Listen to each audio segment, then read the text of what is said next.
Hey everybody, welcome to Young Money Investments. In today's video, we are going to be talking about how I made $3,600 shorting MTP. We are going to be talking about the chart setups that I looked for, how I find these companies to short, and how you can also do these same things as well. All today on Young Money Investments.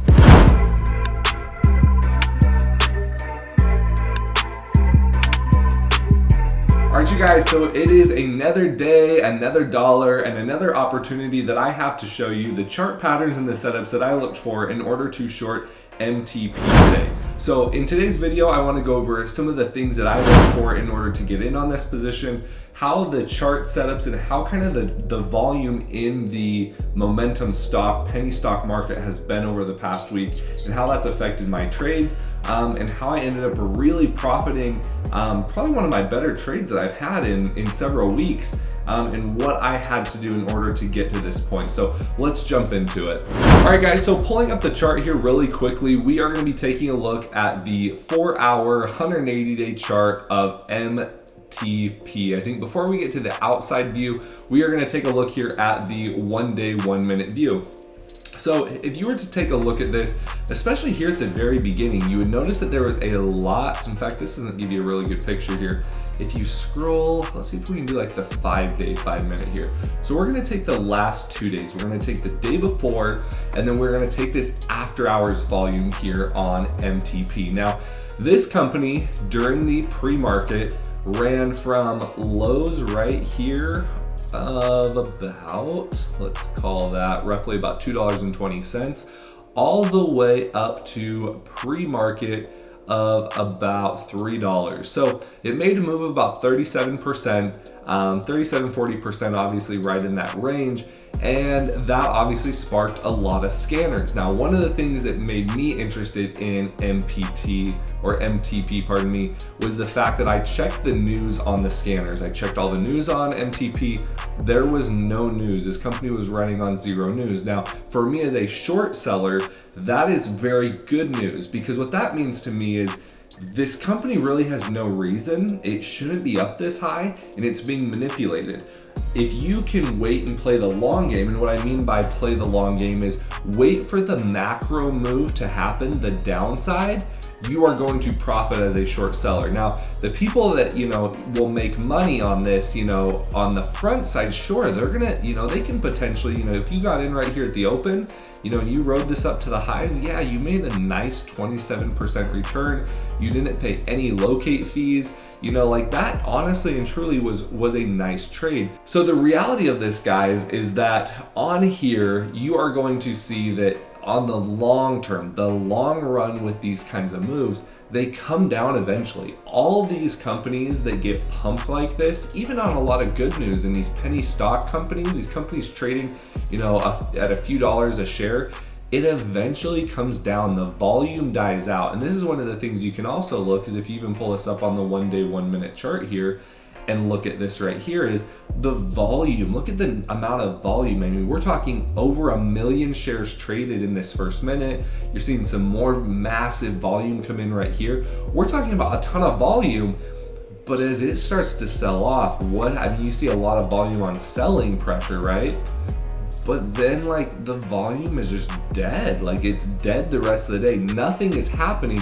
And that's because the traders, the ones that are going long in this are done. They realize that it's gas, they realize that it's dying, and so it's time to get out of that. And so if you're looking at this, like I said, from a further out perspective, this company had no reason to run right here. So basically what I did on this position, I did not know when it was going to die out. I looked at the 180-day chart first off, and I go, okay, well, it looks like it's had highs of 1090. There was some news that came out. Obviously, this was a reason that it had been pumped quite a bit. It still had potential support right here at the $4 mark though, right? So I knew that the $4 mark was a potential support / resistance for the stock. At that point, we were sitting at about $3 at the opening bell. But I also was able to then go down to a little bit more macro level and found levels of support not only there. I found levels of support at 380. I found another level of support at 350, and then we found a nice little level of support then again at 321. So those were my levels of support. And then intraday, if you get a little bit closer here, I started to have intraday levels of support, where it was going to hold based on pre-market movement. So how I got these lines drawn in here was based on pre-market. These larger levels of support and resistance were drawn based on the 180-day chart and where it had before consistently bounced or where it was having some issues breaking above. So that is how I drew that out.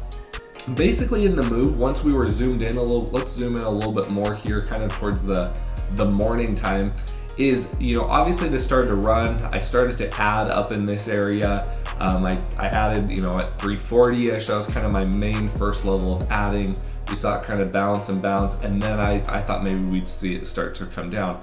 No, it started to run. So added several times up here in the 360s, even in the 370s, I think was some of my highest add. My highest add might have been just right at 370.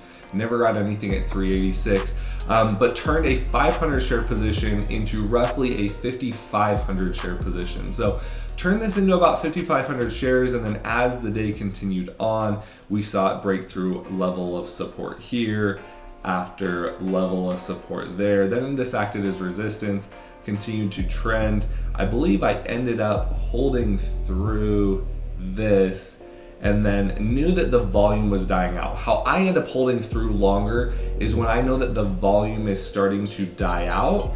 That is a sign for me that this is going to continue to trend down and continue to die off. So for me, that was a really big part of why I continue to hold. And then I ended up holding down through this, held right down into about 280. 280-ish was right where I was like, okay, well, this is kind of my time. This is kind of my area where I need to start covering, because at this point I was like, how much lower can it go? Intraday, I think we ended up seeing lows really at the end of the day. It continued to fade down. I ended up getting out, like I said, right around there.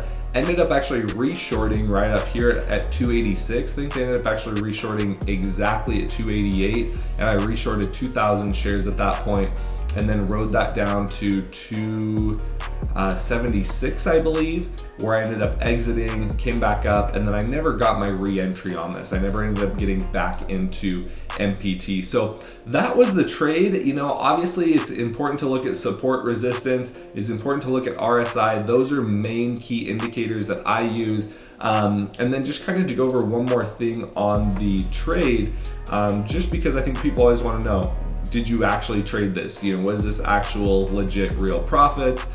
We can obviously pull up my private Discord group. So this is the Young Money Investments private mentorship group. At 2:41, I was calling it a day, ended up with $3,593 in profit. Closed out my positions, gave the timestamps, profits gained on each of those shorts there. And that was the day. It's nice to see some other people doing really great in the chat room as well. And even some other options traders. Josh had a great day trading some options on MU, Nvidia, and Twitter. So cannot complain. Super happy with the way the group did as a whole. Super happy with this trade on MTP.